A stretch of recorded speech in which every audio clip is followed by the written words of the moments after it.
여러분 안녕하십니까. 전자신문 웨비나 전문 방송 오쇼TV 김인순입니다. 기업은 급변하는 환경에 빠르게 대응하고 적시에 서비스를 제공해야 합니다. 기업 경쟁력은 애플리케이션을 빠르게 제공하는 능력에 달려 있는데요. 이 때문에 클라우드에서 애플리케이션을 개발하고 배포, 운영할 수 있는 컨테이너 기술이 떠오릅니다. 그런데 많은 사용자가 컨테이너 기술을 도입하는데 어려움을 느끼고 있습니다. 오늘 레드햇의 김상곤, 이규석 차장과 함께 컨테이너를 집중 탐구해 보도록 하겠습니다. 안녕하세요. 네, 안녕하세요. 네, 김상곤 차장님 자기소개 부탁드립니다. 네, 안녕하세요. 한국 레드햇에서 솔루션 아키텍트로 근무하고 있는 김상곤입니다. 앱덴 미드웨어 팀에서 컨테이너 플랫폼인 오픈시프트와 미드웨어를 담당하고 있고요. 미드웨어 컨테이너를 고객들에게 전달하는 역할을 하고 있습니다. 네, 감사합니다. 이규석 차장님. 네, 안녕하세요. 스페셜리스트 솔루션 아키텍트 이규석입니다. 저도 레드햇에서 이제 오픈시프트 그리고 저희 레드햇의 미드웨어를 가지고 저희 고객들과 함께 고민하는 역할을 하고 있고요. 오늘도 많은 도움이 되었으면 좋겠습니다. 감사합니다. 네, 감사합니다. 오늘 발표는요, 약 50분간 이어지고요. 저희가 발표하는 동안 여러분들이 궁금하신 내용에 대해서 질문을 주시면 되겠습니다. 설문조사도 함께 진행되고 있으니까요. 많은 참여 부탁드립니다. 좋은 질문과 설문해 주신 분들께 사은품도 보내드리고 있습니다. 많은 참여 부탁드립니다. 자, 그럼 지금부터 컨테이너가 과연 무엇이고 어떻게 해야 되는 것인지 집중 탐구해 보도록 하겠습니다. 김상곤 차장님, 컨테이너 요즘 클라우드로 가면서 컨테이너에 대해서 얘기를 많이 하고 있는데 왜 이렇게 인기가 높은 것일까요? 그 이유는 IT 진화의 그 중심에 컨테이너가 있기 때문인데요. 개발 방법론 같은 경우는 워터풀 방식에서 조금 더 빠르고 효율적으로 개발하고자 애자일 방법으로 진화를 했고, 네. 이를 타임 투 마켓을 더욱 빠르게 하려고 하는데 무언가 조직적으로 개선한 문화이자 개발 방법론이 필요해서 데브옵스 개발 방법론이 발표되었습니다. 그리고 애플리케이션 아키텍처가 통짜 모듈리식 구조에서 멀티티어 구조로 또 마이크로 서비스 아키텍처로 진화가 되었고요. 더욱 세분화되어 있는 자신의 비즈니스 영역을 잘 정의해서 각각의 서비스 영역뿐만 아니라 어디든지 재사용이 가능한 마이크로 서비스 아키텍처로 변화를 했습니다. 배포와 패키징 방법을 살펴보면 물리서버 기반의 배포와 패키징 방법에서 컨테이너 기반으로의 진화를 했죠. 인프라 환경의 경우는 데이터 센터 중심에서 클라우드 환경으로 변화를 가속하고 있습니다. 과거의 방법론이나 이런 아키텍처, 배포 패키징 관련되어 있는 것들이 각자 독립적인 환경에서 이루어졌다고 하면 현재의 컨테이너 기반의 기술들은 모두 다 유기적으로 서로 연관되어 있는 이런 것들 때문에 서로 변화에 점점 빠르게 이루어지고 있는 것들이 그 중심이 있기 때문에 그렇습니다. 정말 IT 환경이 되게 진화, 혁신을 하고 있는 것 같은데요. 이런 컨테이너가 실제로 어떻게 쓰이고 있는지 또 어떤 효과가 있는지 알려주시죠. 네, 우선은 사전적으로 설명드리는 것보다는 실제로 사용자들 그리고 데브옵스를 하는 분들이 이 컨테이너를 어떻게 느끼고 계시는지가 좀 중요할 것 같습니다. 그래서 최근에 페이스북에 한 그룹인 컨테이너 연구소라고 하는 곳에서 많은 데브옵스를 실제로 하는 분들이 와서 이제 과연 우리가 컨테이너를 어떻게 느끼고 있고 이게 뭐가 좋기 때문에 써야 되는가라는 그런 주제로 이제 설명을 했었는데요. 실제 컨테이너를 쓰면 이제 보시는 것처럼 한 4가지 정도의 특징을 지닌다고 그때 이야기가 나왔었습니다. 네. 첫 번째로 이제 아이솔레이션, 즉 격리 부분인데요. 기존에는 VM은 사실상 머신, 즉 기존에는 하드웨어적을 이제 조금 더 좀 격리를 해오자는 측면에서 이제 VM이 나왔는데 그보다 좀 더 경량화된 환경에서도 이제 격리를 할 수 있는 그런 환경을 제공하는 게 컨테이너고, 그리고 특이한 것은 모두 다 아시다시피 집이나 타르 같은 이제 패키지 또는 압축 파일들은 쉽게 저희가 주고받을 수 있잖아요. 이런 것들을 좀 더 쉽게 어플리케이션조차도 이렇게 쉽게 주고받을 수 있도록 뭔가 패키징하는, 그런데 내부에 뭔가 바퀴나 엔진 같은 것도 있어서 자체적으로 뭔가 실행도 되는 이런 특징을 갖는다라고도 얘기가 나왔었고요.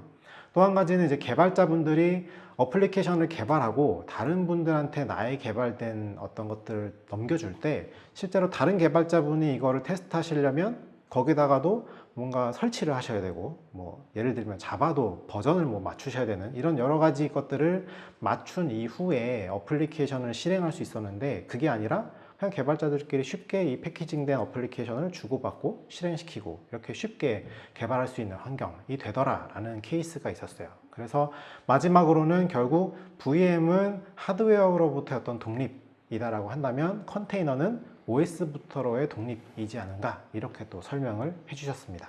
네, 오늘 많은 웨비나를 보고 계시는 개발자나 어떻게 보면 이제 시스템 운영자도 계실 텐데 이분들이 꼭 컨테이너를 사용해야 되는 이유는 무엇일까요? 네, 실제 컨테이너를 사용해야 되는 이유가 여러 가지가 있을 수 있는데요. 크게 말하자면 한 가지부터 10가지까지 많겠지만 일단 딱 2가지씩만 좀 짚어보도록 하겠습니다.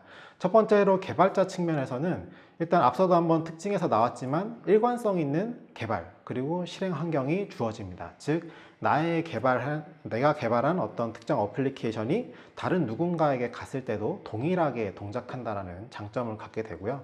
두 번째로는 코드로 뭔가 운영할 수 있는 환경이 제공된다. 즉 기존에는 저희가 애플리케이션 개발을 했을 뿐 그 밑단에 있는 인프라적 요소들은 저희가 따로 어떤 다른 팀원이나 다른 개발 조직과 또 연계를 했었어야 되는데 이런 부분을 코드 베이스로 운영할 수 있다라는 부분이 하나의 장점이 될 수 있을 것 같습니다. 또 한 가지로 이제 운영적인 측면, 즉 옵스의 측면에서는 일관된 구동 환경, 즉 컨테이너가 어디에서 어떻게 올라가든 어떻게 실행되든 동일한 환경으로 올라갈 수 있고 이 때문에 이제 이식성 또한 이제 가질 수 있다라는 측면이 있겠고요. 또 한 가지로는 컴퓨팅 리소스를 좀 더 효율적으로 쓸 수 있다. 즉 기존에는 이제 VM으로 올린다라고 하면 몇 개 올리지 못했던 VM 환경 대비 컨테이너는 그 이상의 컨테이너를 실행시킬 수 있다라는 장점이 있겠습니다. 사실 예전에는 이렇게 개발자가 앱을 개발해서 운영자한테 넘기면 운영 환경에 가면 안 되는 경우들이 그런 게 되게 맞죠. 많이 있었죠. 근데 지금 이렇게 컨테이너로 가면 그런 문제들이 다들 사라진다는 거네요. 네, 많은 도움이 될 것 같습니다. 네. 그러면 컨테이너를 더 잘 사용하기 위해서는 어떤 조건이 있어야 하는지 한번 알아볼까요? 네, 컨테이너를 더 잘 사용하기 위해선 기본적인 컨테이너뿐만 아니라 컨테이너를 잘 운영하기 위한 플랫폼 환경이 필요합니다. 개발 환경에서 컨테이너를 실행하거나 CI/CD를 연계하고 개발 환경 그리고 구성 및 설정 관리 등이 필요한 개발 환경이 구축이 되어야 되고요. 컨테이너를 보관하거나 고가용성, 배포 효율성, 네트워킹, 스토리지 같은 것들을 연계하는 런타임 환경도 또한 필요합니다. 또한 컨테이너를 효율적으로 운영하기 위한 통합 모니터링이나 플랫폼에서 생성한 로그나 애플리케이션에 생성되는 로그들을 취합하고 관리하기 위한 방법 등도 별도로 마련해야 합니다. 이러한 컨테이너와 관련된 모든 일들을 관리해주기 위한 솔루션을 오케스트레이션이라고 하는데요. 네. 네. 그렇게 시장에서 그 가장 유명한 게 쿠버네티스이잖아요. 왜 네, 그렇게 맞습니다. 쿠버네티스가 유명해졌나요? 4, 5년 전까지만 하더라도 각각의 컨테이너 플랫폼 벤더에서 각자 고유의 오케스트레이션 툴로 컨테이너 플랫폼 환경을 관리를 했습니다. 메서스나 도커스암 그리고 이런 많은 오케스트레이션 솔루션들이 있었는데요. 하지만 최근 동향을 살펴보면 쿠버네티스가 사실상의 표준 오케스트레이션 툴로 자리를 잡았습니다. 거의 모든 벤더에서 쿠버네티스를 지원하겠다고 발표를 하고 있고 도커 또한 도커 수함을 포기하고 오케스트레이션 툴이 있는데도 불구하고 쿠버네티스를 지원하겠다라는 발표를 했죠. 네, 그러면 지금 현재 컨테이너 플랫폼 시장 점유율은 어떻게 되는지 한번 알아볼까요? 9월 달에 IHS에서 현재 컨테이너 소프트웨어와 전략, 그에 대한 성과라는 주제로 컨테이너 플랫폼의 마켓 시어를 발표를 했는데요. 컨테이너 플랫폼에 대한 교육과 컨설팅을 통해 이룬 성과라는 발표 또한 같이 있었습니다.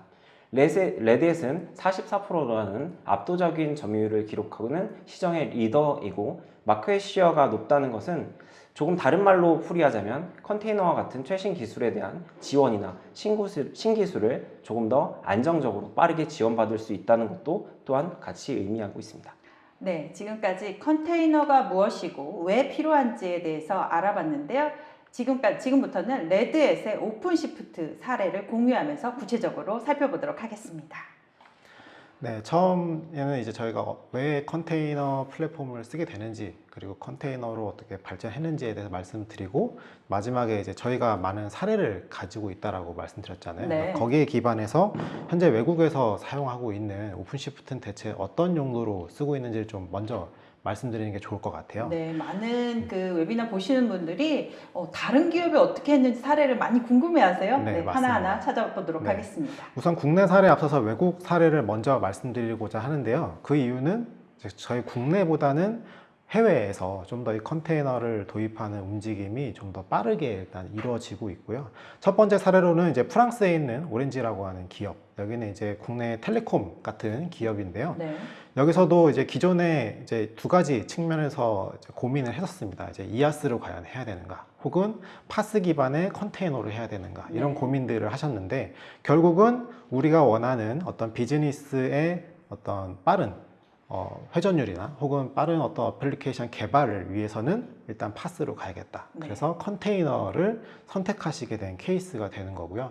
이 때문에 얻어진 거는 결국 이아스 대비 파스 상태에서 좀 더 빠르게 배포도 하고, 그리고 이제 안정성이 추가되다 보니까 여기서 운영하시는 분들도 적게 운영되면서 실제 기대했던 것보다 이상으로 이아스보다 파스, 그리고 컨테이너 플랫폼이 더 많은 이득을 가져다 준 사례라고 볼 수가 있겠습니다. 네.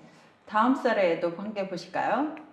다음 사례는 옆에 있는 이제 중국 사례인데요. 이것도 마찬가지로 텔레콤 사례이긴 합니다. 근데 최근에 이제 5G가 굉장히 이슈가 되고 있잖아요. 네. 5G라고 하면 개인의 어떤 정보라든가, 그리고 실시간적으로 수집되는 여러 가지 데이터들을 그 즉시 그 말단에서 뭔가 분석을 해서 줘야 되는 이러한 어떤 기존과는 다른, 그러니까 기존에는 중앙에서 뭔가 데이터를 수집해서 그 데이터를 가지고 뭔가 서비스를 제공했다면, 지금은 이제 그 데이터를 수집하는 그 말단에서부터 뭔가 분석을 해서 즉시 뭔가 데이터를 줘야 되는 그렇죠. 네, 그런 케이스로 발전을 하고 있는데요.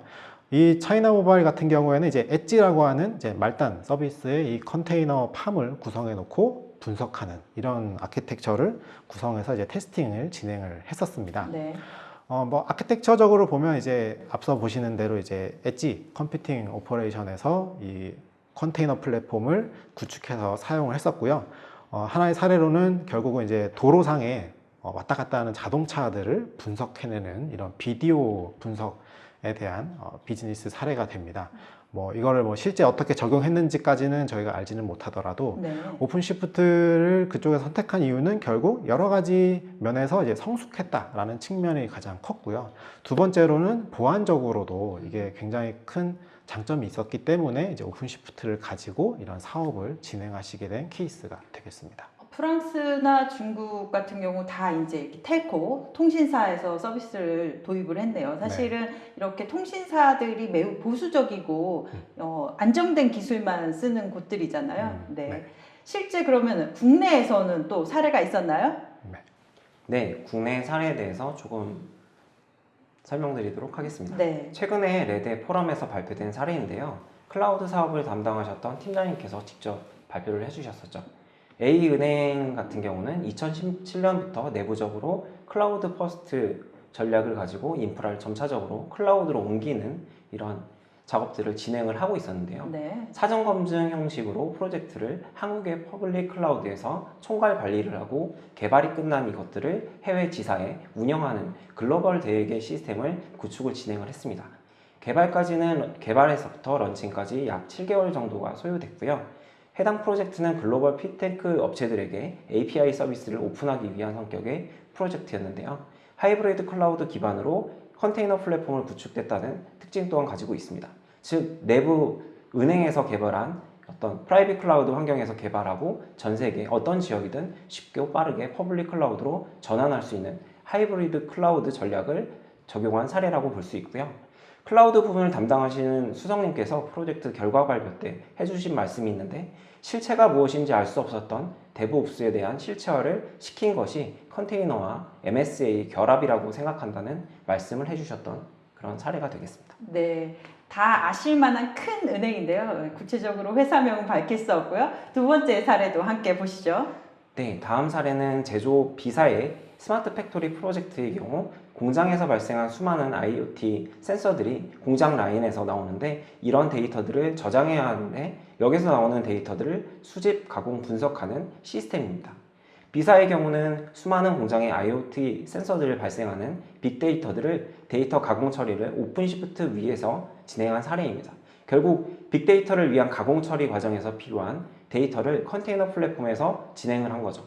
보통 베어메탈 기반에서 빅데이터와 관련된 과정들이 많이 수행을 하시는데요. 베어메탈 기반에서 가공과 관련된 프로세스를 10개 이렇게 만들어서 이 중에 특정 프로세스 자원을 모두 사용하게 되면 나머지 프로세스에서 관련되어 있는 자원을 사용할 수가 없어서 네. 문제가 발생하게 됩니다. 본의 아니게 문제가 발생하는 네. 이런 경우가 되는데요. 컨테이너 기반에서는 각각의 데이터 가공을 위한 컨테이너가 자원을 격리해서 사용하기 때문에 좀 더 효율적으로 컴퓨팅 리소스를 사용할 수 있고 베어메탈 장비보다는 성능이 더 나오게 된 이러한 효율적인 자원을 운영한 그런 케이스로 볼 수가 있습니다. 네, 지금까지 국내외의 다양한 사례들을 알아봤는데요. 어떤 아키텍처로 구축되는지 살펴보도록 하겠습니다. 네, 일단 컨테이너로 구축했을 때 여러 가지 측면에서 이제 아키텍처를 바라볼 수 있을 것 같은데요. 네. 첫 번째로 이제 어떻게 배포할 것인가. 그리고 최근 들어서 많은 기업들이 가장 많은 챌린지를 갖고 있는 게 우리가 이미 가지고 있는 데이터 센터, 그리고 바깥에 있는 퍼블릭 클라우드, 이런 것들에 대한 연계에도 굉장히 같이 많이 쓰고 싶어 하죠. 고민을 네. 하시죠. 그래서 이런 플랫폼, 특히 이제 오픈시프트 같은 컨테이너 플랫폼을 기반으로 이제 프라이빗이나 퍼블릭 모두에 만약에 동일한 플랫폼을 구축하게 되면 내부에 있는 프로세스를 가지고 그 바깥에 있는 외부 프로세스까지 같은 워크로드를 태워서 이제 어플리케이션을 배포할 수 있는 이런 전략을 가지게 될 수 있는 게 하나의 큰 장점이라고 볼 수 있겠습니다. 네, 그러면 내부에 있는 자체 프라이빗 클라우드와 외부에 있는 퍼블릭 클라우드를 동일한 환경에서 운영할 수 있는 거네요. 네, 맞습니다. 네, 그런 측면에서 되게 개발자나 운영자들 편하겠는데요. 네, 오픈시프트를 활용한 CI/CD 사례도 한번 볼까요? 네, 오픈시프트를 사용한 CI/CD 사례 중에서는요, 기존에 이미 어떤 기업들은 아주 단단한 CI/CD 프로세스를 구축하고 계시는 케이스가 꽤 많이 있습니다. 네. 근데 이렇게 CI/CD를 탄탄하게 구축하고 나면 실제로 그 CI/CD를 하기 위한 그 밑단의 인프라가 느려서 이제 어플리케이션을 배포하는 데 시간이 좀 소요되거나 혹은 개발팀과 또 운영팀이 이런 자원 할당에 대한 여러 가지 논의를 거쳐야 되기 때문에 시간이 지연되는 케이스가 좀 발생을 하게 되죠. 네. 그래서 이런 인프라적 요소들을 컨테이너로 바꿨을 때 그럼 이제 기존의 CI/CD랑은 어떻게 연계할 것인가 라고 네. 생각할 수 있는데 실제로 CI/CD를 담당하는 프로세스 로직이 크게 바뀌지는 않고요. 그것들과 연계가 되어서 이제 API를 기준으로 통신이 되는 이 컨테이너 플랫폼이 뭔가 자동화된 테스팅이나 어떤 스테이징, 프로덕션의 운영에 배포를 해주는 이런 환경을 제공해주는 아키텍처를 구성할 수가 있겠습니다. 네. 지금까지 오픈시프트가 실제 구축된 사례에 대해서 알아봤는데요. 주요 기능하고 또 소개, 데모를 함께 보시도록 하겠습니다. 네, 쿠버네티스와 관련되어 있는 이 오케스트레이션 솔루션을 별도로 구축하는 것은 상당히 어렵습니다. 컨테이너 기술이 OS 커널을 공유하는 OS 레벨의 가상화 기술이기 때문에 그런데요. 안정적으로 OS를 운영하기 위해서 결국은 OS와 관련되어 있는 패치라든가 그와 관련된 버그들을 별도로 또 관리를 하셔야 하죠. 보안 업데이트는 어떻게 할 것인지, 버그가 있는데 패치는 어떻게 진행하는지와 같은 고민이 반드시 필요합니다. 또한 쿠버네티스를 중심으로 하는 에코시스템을 별도로 구성하셔야 되는 번거로움도 있고요. 컨테이너 플랫폼을 자체적으로 구축한다고 한다면 안정화 버전을 찾고 해당 버전에 대해서 한번 구축을 하는 것은 어떻게 학습을 통해서 어떻게든 진행을 하시는 경우가 많은데 문제는 너무나도 방대한 에코시스템을 버전이 올라갔을 때, 이슈가 발생했을 때 각각의 이런 버그들이나 이런 기술 지원을 받을 곳이 없어서 고민하시는 경우가 꽤 많이 있습니다. 이렇게 자체적으로 쿠버네티스를 만들었을 때는 정말 엄청난 관리 포인트가 증가하게 되는 건데요. 그러면 레드햇의 쿠버네티스 플랫폼은 이것들을 다 해준다는 건가요? 네. 네, 맞습니다. 레드햇의 오픈시프트는 쿠버네티스 버전이 릴리즈되면 바로 해당 버전을 릴리즈하는 것이 아니라 기업 환경에 어울리는 안정성을 제공하기 위해서 파스트 플랫폼 전체의 요소들을 QA 테스트와 버그, 보안, 그리고 기능 패치들을 지속적으로 진행을 하게 됩니다. 그리고 오픈시프트의 버전을 릴리즈하게 하게 됩니다. 오픈시프트는 기본적으로 번들로 제공되는 레드햇의 엔터프라이즈 리눅스를 근본으로 하고 있고요.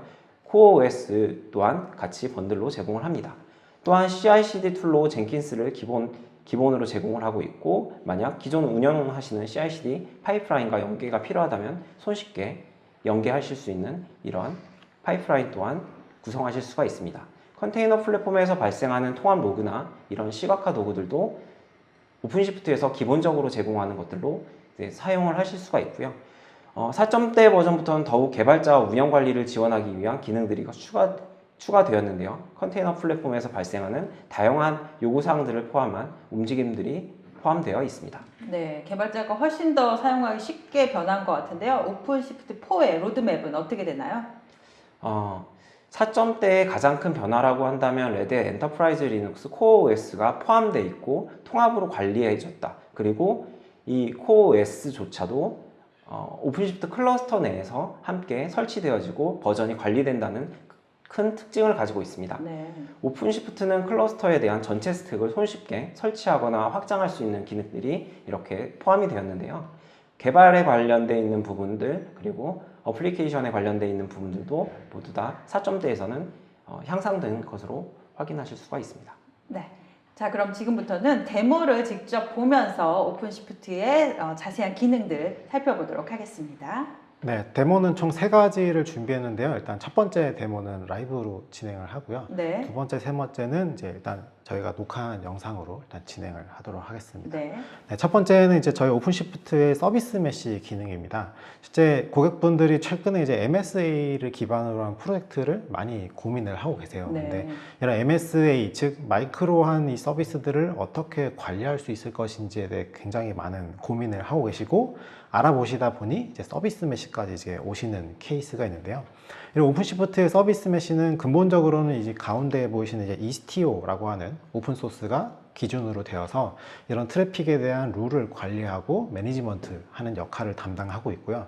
또한 이제 왼쪽 위에 보이시는 이제 예거라고 하는 게 이제 서비스와 서비스가 어떻게 흘러가는지에 대한 추적을 할 수 있는 기능, 그리고 왼쪽 아래 보이시는 키알리가 전체적인 어플리케이션의 서비스 토폴로지를 그려준다든가 혹은 이 매니지먼트, 즉 istio를 매니지먼트하고 컨피그레이션을 하는 부분이 기존에는 뭔가 콘솔 레벨에서 저희가 접속해서 뭔가 컴퓨터 설정들을 직접 손으로 바꿨어야 됐다면 UI 화면으로 뭔가 제공을 하는 그런 네. 역할을 담당하고 있고요. 이와 더불어서 이제 오픈시프트에 같이 올라가 있는 프로메테우스와 그라파나를 가지고 대시보드, 모니터링을 할 수 있는 기능이 제공이 됩니다.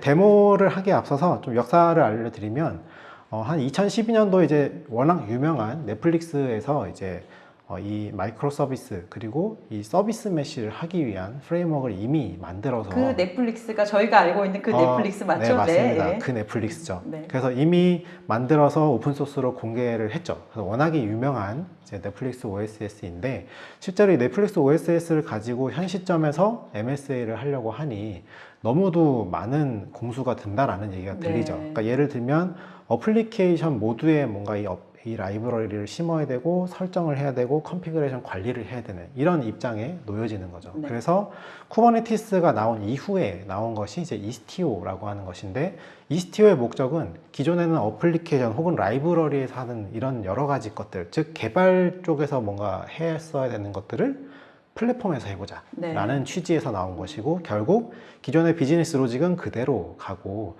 플랫폼 레벨에서 이런 컨트롤을 해보자 라는 것에서 이제 2018년도부터 시작된 프로젝트입니다. 네. 실제 이제 istio 내부적인 구조는 이런 식으로 생겼는데 결국 매니지먼트를 하는 이 컨트롤 플레인이라는 부분이 있고요. 그 실제 어플리케이션과 함께 뜨는 이 인보이라고 하는 이제 사이드카 형태의 프록시 컨테이너가 있습니다. 네. 쿠버네티스를 이미 아시는 분들은 아시겠지만 이 쿠버네티스가 관리하는 최소 단위인 파드 안에 사실 컨테이너가 하나만 들어가는 것이 아니라 여러 개가 들어갈 수 있는데 그 중에서 어플리케이션은 그대로 두고 이런 컨트롤만 담당하는 별개의 컨테이너를 하나 더 심는 것이죠. 그게 인보이라는 거죠. 네, 그래서 인보이 프록시가 들어가면서 기존의 어플리케이션을 건드리지 않고 않으면서. 이런 서비스 메시 기능을 하는 것이 실제 목적이 되겠습니다. 사실 istio 없이 이제 기존의 어떤 구현을 한다라고 하면 이 내부적으로 코드를 이제 넣어서 코드 베이스로 뭔가 컨트롤을 해야 되고 결국 무언가 바뀌면 다시 코드가 배포가 돼야 되는 이런 형상을 가졌었는데요. 이게 ECTO 형태로 바뀌면 이 내부적인 이 인보이 프록시에서 이제 설정만 적용하기 때문에 기존의 어플리케이션을 건드리지 않고도 이런 기능을 구현할 수 있다라는 장점이 있겠습니다. 그래서 ECTO로 구현하는 기능들 뭐 여러 가지가 있겠지만 대표적인 것들은 뭐 서킷 브레이커, 즉 어떤 장애의 요소가 발생했을 때 이것들을 어떻게 차단할 것인가, 그리고 뒷단에 있는 어떤 어플리케이션이 응답을 하지 않는 경우에는 어떻게 할지, 이런 것에 대한 타임아웃이나 제시도, 그리고 뭐 유입량이나 보안, 그리고 동적인 라우팅, 이런 여러 가지 기능들을 구현하는 게 이제 ECTO의 기능이라고 볼 수 있겠는데요. 그래서 이번 데모에서는 이제 이 ECTO를 기반으로 한 오픈시프트의 서비스 메시가 어떤 식으로 설치가 되고 관리가 되어 있는지, 그리고 앞서 말씀드렸던 이제 매니지먼트 쪽 역할을 하는 키알리가 어떻게 동작하는지, 그리고 트래픽을 분배하는 방식이 어떻게 동적으로 변화하는지, 그리고 메소드 기반으로는 어떻게 분배가 되는지, 이런 간단한 데모를 일단 시연을 해보도록 하겠습니다. 네. 일단 지금 화면에서 보시는 게 이제 오픈시프트 4의 대시보드 화면이고요. 네, 이 대시보드 화면에 뭐 여러 가지 정보가 있겠지만 지금 데모는 이제 서비스 메시 부분이기 때문에 여기 왼쪽에 보시는 오퍼레이터라고 하는 쪽에 이제 오퍼레이터 허브가 있습니다. 네. 이 오퍼레이터 허브에서는 이 오픈시프트에 올라가는 여러 가지 어플리케이션들을 이제 오퍼레이터로 관리하는, 그래서 기존의 카탈로그를 이제 대체하는 형태로 가고 있고요. 여기서 저희가 서비스 메시라고 검색을 하면 네. 저희 레드햇 오픈시프트 서비스로서 존재하는 오픈시프트 서비스 메시도 있고요. 오른쪽에 보시면 커뮤니티도 있죠. 네. 예, 이 커뮤니티는 레드햇에서 이제 오픈한 오픈소스 버전이라고 보시면 될 것 같습니다. 네. 그래서 간단히 이렇게 클릭을 해서 이제 지금은 이미 인스톨이 되어 있지만 단순히 이제 인스톨 버튼만 클릭하면 실제 이 클러스터에 설치가 된다라고 보면 되고요. 설치가 된 오픈시프트 서비스 메시 오퍼레이터는 이런 식으로 구성이 돼서 이제 관리가 되어집니다.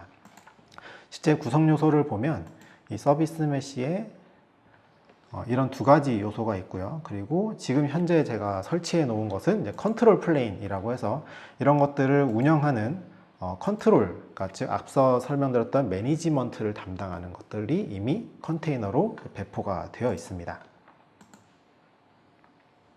보시면 제가 베이직 인스톨로 이렇게 설치를 해놨고요.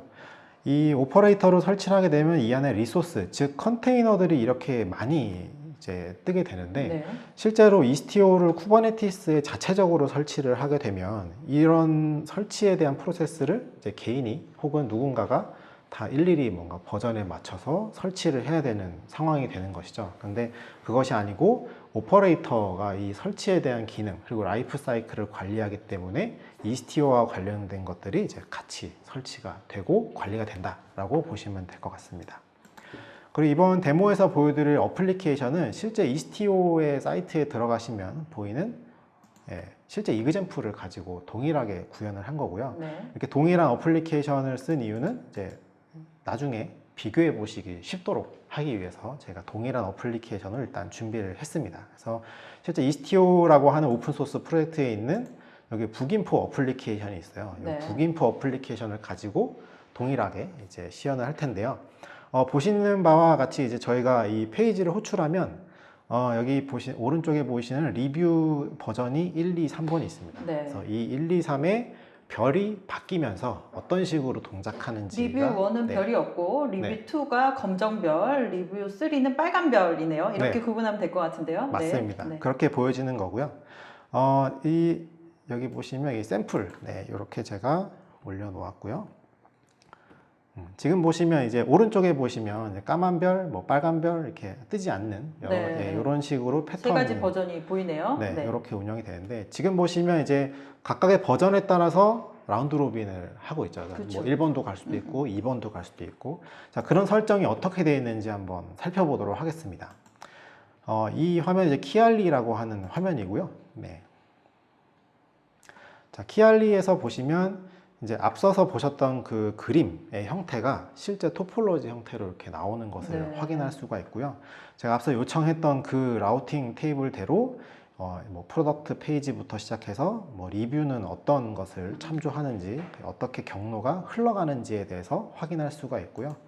여기 지금 트래픽 애니메이션을 이렇게 키면 네, 이 요청들이 어떻게 어떻게 흘러가는지도 흘러가는지도. 확인할 수가 있는 것이죠. 그래서 실제 이것을 운영하시는 분들도 쉽게 내가 이 만든 이 어플리케이션이 어떤 식으로 흘러가고 있구나를 확인할 수 있다라고 보시면 될 것 같습니다. 그럼 지금은 이제 버전 1, 2, 3로 균등하게 가고 있는데요. 네. 보시면 서비스에서 이제 리뷰라는 것을 보면 여기에 네, 이런 식으로 이제 균등하게 33%, 33%, 34% 이런 식으로 해서 각각의 버전에 모두 다 갈 수 있도록 설정을 해 놓았는데요. 예를 들면 지금 저희가 새로운 V2에 이제 V2를 가지고 서비스를 한다라고 가정을 하고 이제 V2의 웨이트를 100% 해서 V2로 다 가서 보게 한 네, 거죠. 그렇게 네. 하고 업데이트를 하고 제가 리프레시를 해보면 네, 리프레시를 계속 하더라도 이제 까만 별로만 네. 가는 두 번째 것을 버전이 네, 확인할 수가 있죠. 네. 이렇게 뭔가 어플리케이션이나 혹은 그 앞단의 서비스 혹은 네트워크에 대한 부분을 별도로 뭐 재기능을 한다거나 이런 과정이 필요 없이 동적으로 반영되는 것을 확인할 수가 있고요. 네, 추가적으로 특정 사용자가 들어왔을 때 그 사람은 그 버전만 보게 할 수도 있나요? 네, 맞습니다. 네. 그래서 그런 부분은 여러 가지 뭐 헤더 값을 가지고도 아마 구현을 할 수 있을 것 같은데요. 지금의 예로는 이제 라우터에 봤을 때 앞서서 저희가 이제 V2가 기본이라고 가정을 하고요. 네, 그리고 엔드 유저를 뭐 테스트라고 하는 사용자가 들어오면 네. V3로 이제 가게끔 네. 뭔가 설정을 하는 것이죠. 네. 그래서 요거는 상하 간에 이제 종속 관계가 있기 때문에 위에 이제 any 리퀘스트가 있으면 다 이제 무조건 V2로 가기 때문에 여기에 대한 순서를 좀 조절해서 네. 엔드 유저 값에 테스트가 들어오면 이제 V3로 가보자라는 이런 설정을 만들어 보겠습니다. 자, 이렇게 설정을 했고요. 물론 지금 현재 설정된 부분은 이제 V2로만 갈 거고요. 검정별이 계속 나오네요. 네. 그리고 제가 테스트로 로그인을 하는 순간 네, 빨간 별로. 별이 나오는 네. 상태가 되었죠. 이런 식으로 해서 제가 계속 리프레시를 하더라도 이 테스트라는 사용자는 빨간 별로만 가는 것을 확인할 수가 있겠습니다. 이런 식으로 이제 쉽게 이 키알리를 통해서 어떤 설정에 대한 변경을 할 수 있는데 기존에는 그냥 이스티오만 사용을 했다면 이제 이스티오 컨피그 즉 설정 파일을 저희가 바꿨어야 됐을 거고요. 야물 파일에 보면 이런 식으로 이제 뭔가 설정을 하는 과정이 필요한 부분이 생기는 거죠. 네, 이런 것- 예전에는 저렇게 다 넣어서 해줬어야 되는데 네. 지금은 아까는 클릭으로만 다 변경해서 할 수 있는 거네요. 네, 그래서 이스티오만 가지고는 아마 이런 식으로 써야 되지만 이제 키알리라고 하는 프로젝트를 같이 사용하게 되면 이런 식으로 콘솔 화면에서 볼 수 있고요. 또 한 가지 추가된 부분으로 보면 이제 예거라고 하는 부분이 이제 트레이싱을 담당한다고 설명을 드렸습니다. 결국 내가 사용하는 이 어플리케이션이 어디서 어떻게 뭐 레이턴시가 얼마나 걸리는지를 추적할 수 있는 기능을 제공한다라고 보면 될 것 같고요. 여기 제가 최근에 요청한 이 요청을 보면 실제로 이게 각각의 서비스들이 어디서 어떻게 흘러갔고 각각의 레이턴시 즉 얼마나 어디서 소요가 됐는지를 추적할 수 있는 것이죠. 그렇게 해서 어떤 어플리케이션을 내가 개선해야 되는지를 찾을 수 있는 그런 역할을 담당하게 됩니다. 옛날에 이게 안 보일 때는 다 찾아내야 되는 거였잖아요. 네, 맞습니다.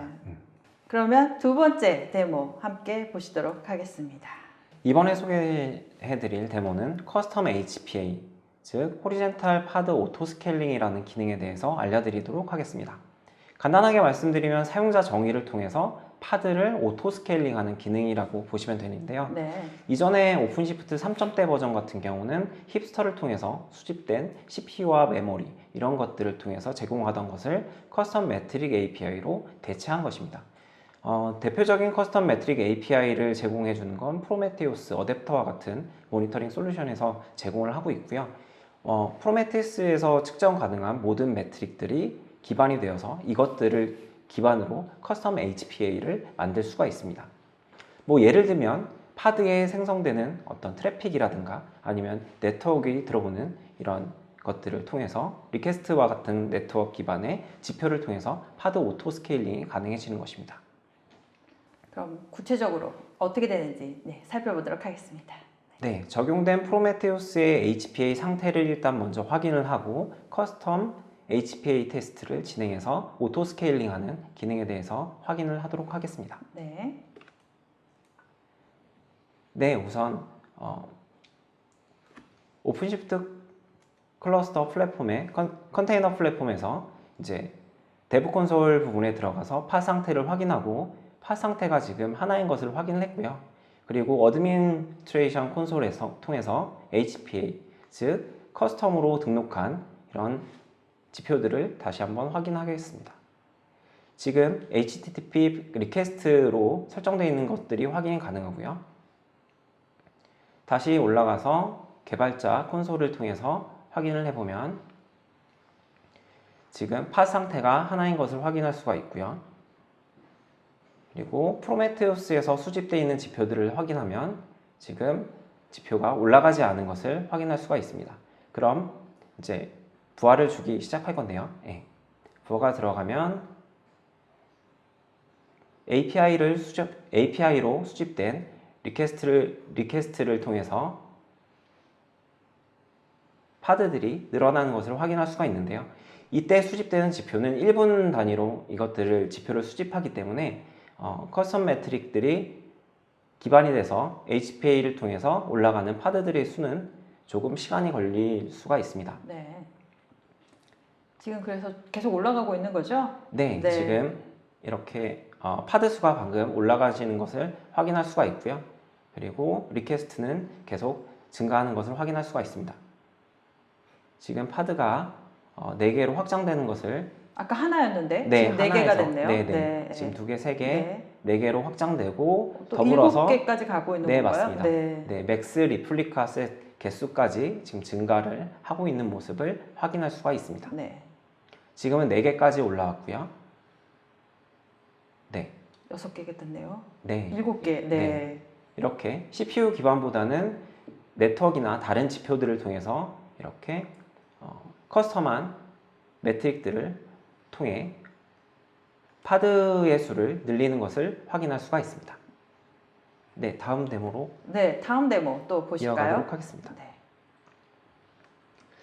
이번 데모는 머신 스케일, 즉 오픈시프트에서 말하는 노드 확정과 관련되어 있는 이야기를 조금 해드리고자 합니다. 오픈시프트 4에서는 오픈시프트 클러스터의 오퍼레이터를 통해서 이런 클러스터에 있는 내부적인 것들을 관리를 하는데요. 오픈시프트 4의 설치 프로그램은 이러한 오퍼레이터를 생성하고 쿠버네티스 API를 확장하여서 커스텀 리소스를 통해서 이런 요소들을 관리하게 됩니다. 앞서서도 말씀드린 것처럼 운영체제조차도 오픈시프트를 통해서 관리를 하게 되는데 머신 스케일 같은 경우는 노드, 즉 머신을 증가시킬 수 있는 이런 머신셋을 통해서 머신셋, 노드를 생성하기 위한 템플릿 같은 거라고 보시면 되는데 네. 이 템플릿을 통해서 머신 또한 스케일링할 수 있는 이런 기능이라고 보시면 될 것 같습니다.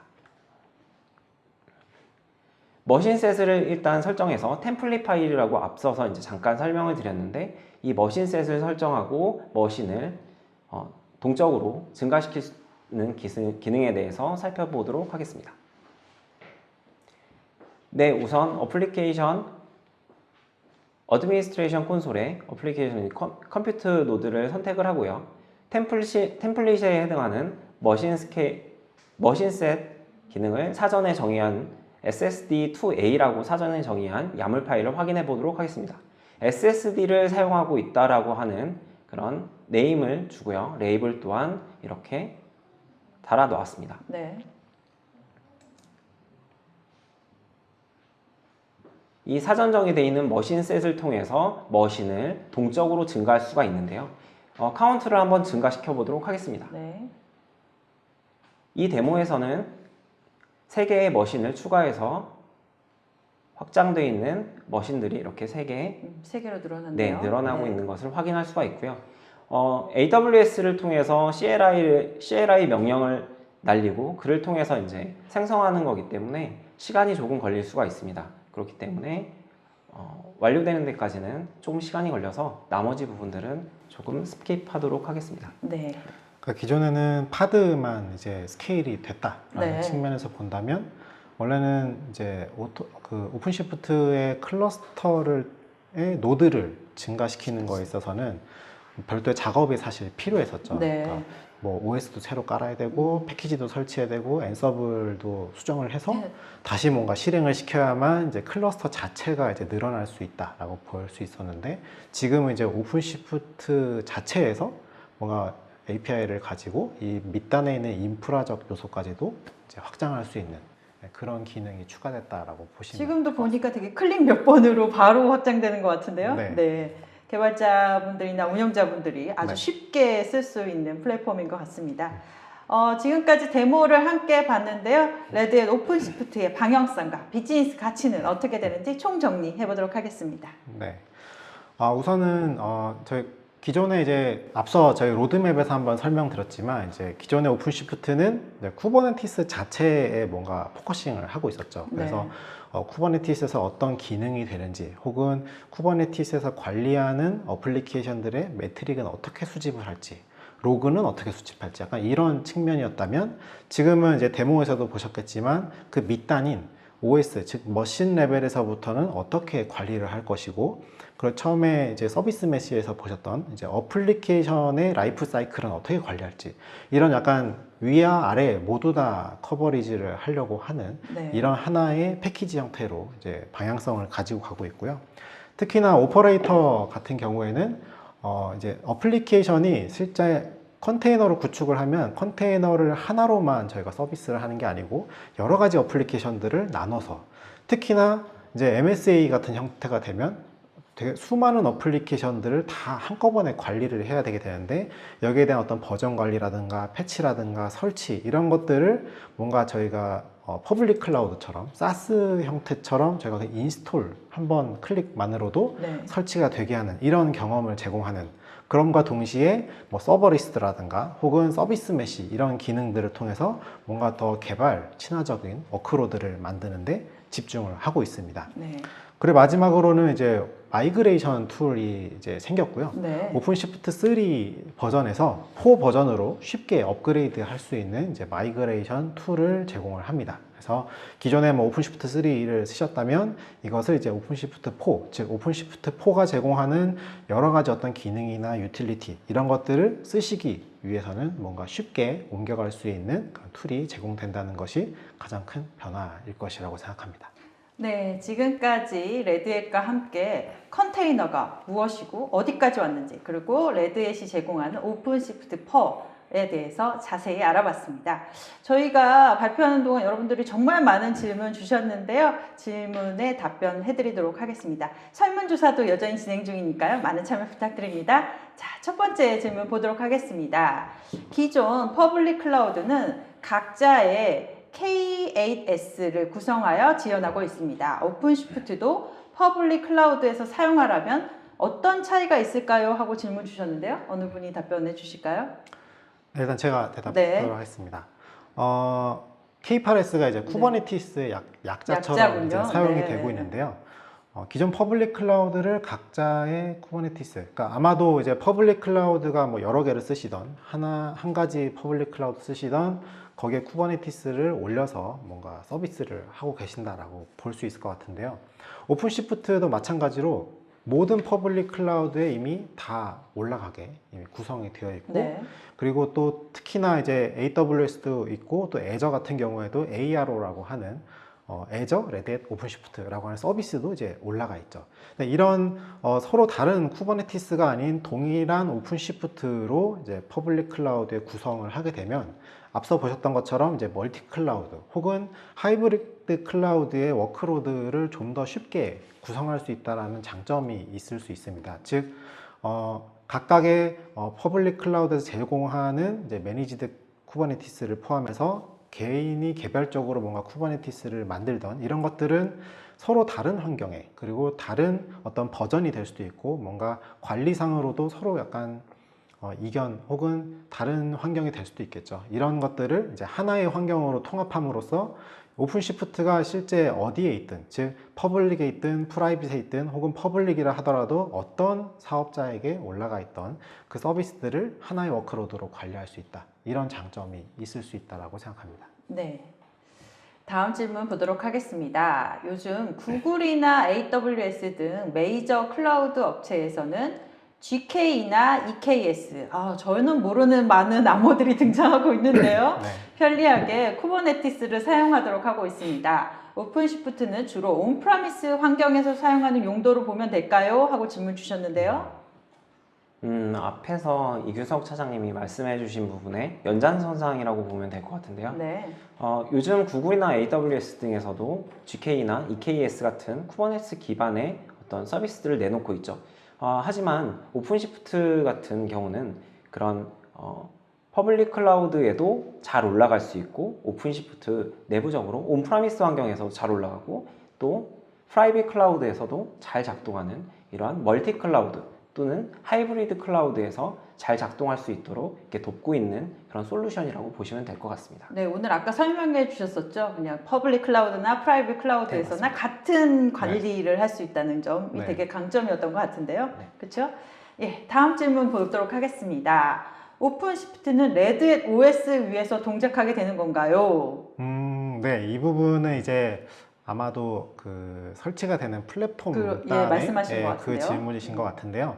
오픈시프트를 이제 레드햇이 제공을 한다라는 그 의미, 즉 그 서비스 안에 레드햇의 OS가 포함이 되어 있습니다. 네. 그러니까 그 이유는 결국 컨테이너라는 것은 OS의 가상화인 것이죠. 그래서 이 밑단에 깔려 있는 OS가 얼마나 탄탄하냐에 따라서 그 위에 올라가는 플랫폼 그리고 서비스들이 다 영향을 받는 것이 실제 가장 중요한 게 이제 OS거든요. 네. 그래서 레드의 오픈시프트 같은 경우는 그 이유 때문에 이제 엔터프라이즈 리눅스나 혹은 앞서 말씀드렸던 코어OS 이런 부분을 하나의 패키지 형태로 제공을 하고 있습니다. 네. 예, 그 말은 별도로 이제 다른 OS와는 달리 그 밑단에 있는 OS 스택부터 시작해서 그 위에 다시 쿠버네티스 스택, 그 위에 이제 어플리케이션 스택이 올라가는 그 전체 스택을 하나로서 뭔가 관리하게 해준다. 그래서 이런 관리적인 측면, 그리고 보안적인 측면을 이제 처음부터 끝까지 보장해 준다라는 그런 의미로 보시면 될 것 같고요.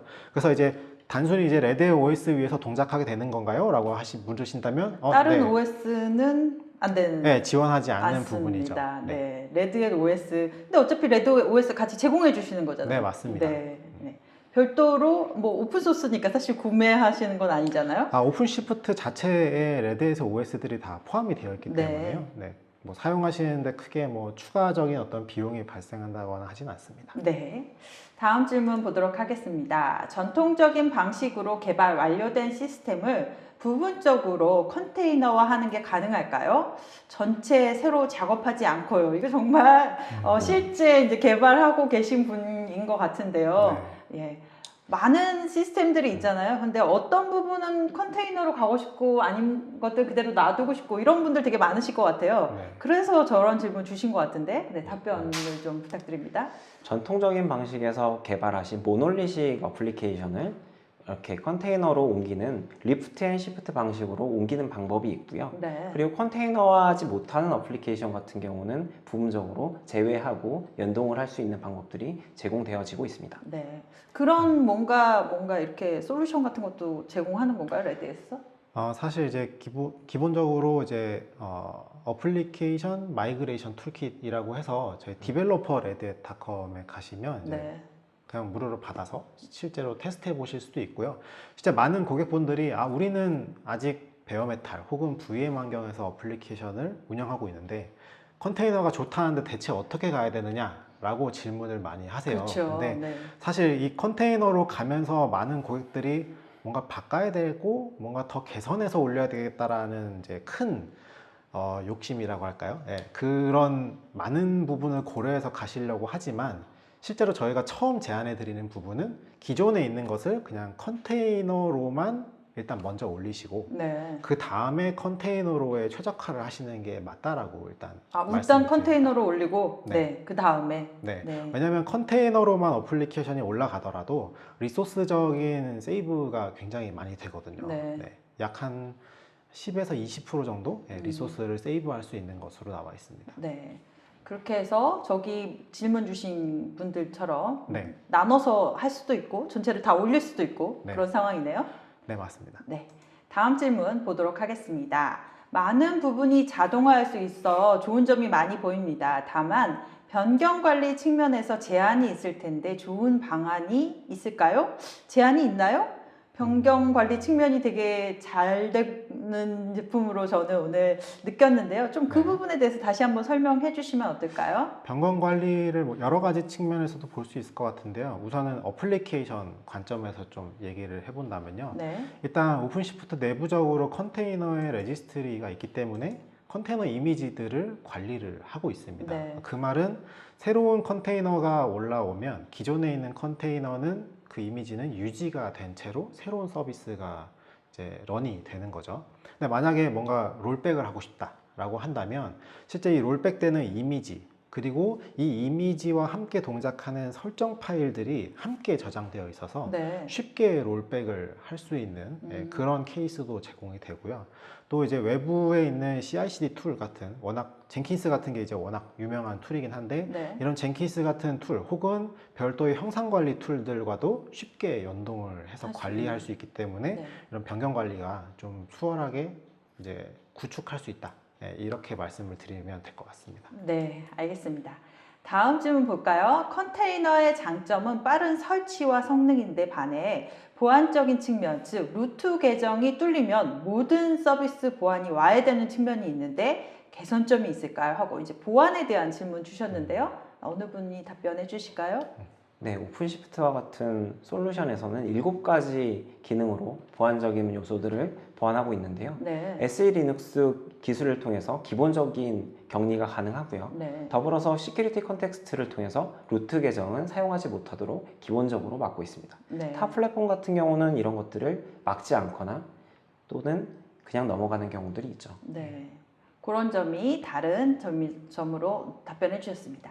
다음 질문 보낼까요? 컨테이너의 경우 사용량 기반의 과금을 어떤 방식으로 측정하여 청구하는지 궁금합니다. 하고 과금 방식에 대해서 물어보셨는데요. 네, 아마도 이제 컨테이너 플랫폼 자체의 뭐 풀을 구성해서 뭐 다른 쪽에 서비스를 제공할 수 있는 쪽으로 많이 이제 고민을 많이 하고 계시거든요. 네. 그런 케이스가 되면 이제 컨테이너 플랫폼의 운영 측면에서는 이거를 운영하는 측면, 그리고 실제 사용자는 내가 이것을 쓸 만큼 아마 과금을 하게 되는 이런 케이스로 아마 볼 수 있을 것 같은데요. 네. 오픈시프트 4에는 이제 매트릭 오퍼레이터가 제공이 됩니다. 그래서 각각의 어떤 사용량, 즉 어떤 CPU, 메모리 이런 사용량, 네트워크에 대한 사용량 이런 것들을 매트릭 오퍼레이터라고 하는 것을 통해서 각 유저 그리고 혹은 각각의 그 네임스페이스, 프로젝트마다 얼마만큼의 자원을 사용했고 얼마나 많이 썼는지에 대해서 이제 추적할 수 있고 기록할 수 있는 이런 네. 레포팅 기능이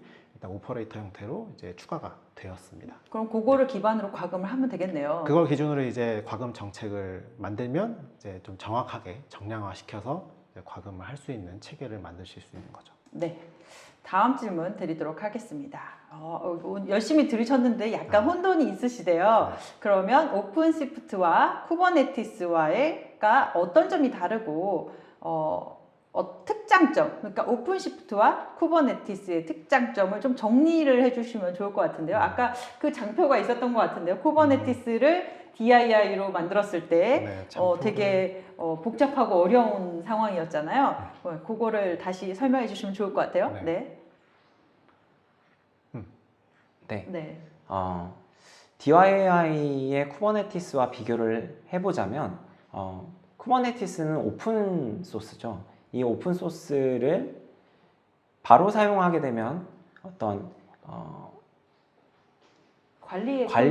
네, 맞습니다. 관리에 대한 어떤 오버헤드와 많은 것들이 좀 어렵게 됩니다. 이런 것들을 오픈시프트 플랫폼에서는 좀 더 효율적으로 잘 사용하기 위해서 관리가 좀 더 다양하게 제공되어진다는 것, 이런 것들이 큰 장점이라고 할 수가 있을 것 같습니다.